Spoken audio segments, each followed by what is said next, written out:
দেশের টাকা দেশের হবে, সিদ্ধি কেন মাদক হবে?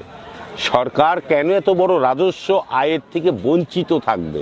আর জনগণ কেন 2, 4, 5 হাজার টাকার জিনিস ধোঁকা দিয়ে 50,000, 80,000, 1 লাখ টাকা দিয়ে কিনে খাবে? আবগারি পূর্বেও ছিল, ব্রিটিশ পিরিয়ডে ছিল, বঙ্গবন্ধুর পিরিয়ডে ছিল, প্রেসিডেন্ট জিয়াউর রহমানের সময়ও ছিল।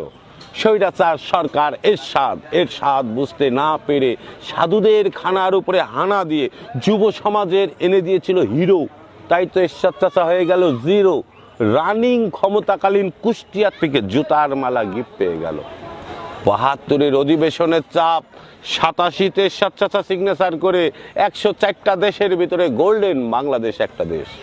এখন খুঁজে দেখা যাচ্ছে কানাডা, ইংল্যান্ড, আমেরিকা, রাশিয়ার মতো উন্নত 80টা দেশ চাষ করে খাচ্ছে। কেন আমরা স্বৈরাচারের কথাই 24টা দেশে পড়ে থাকবো?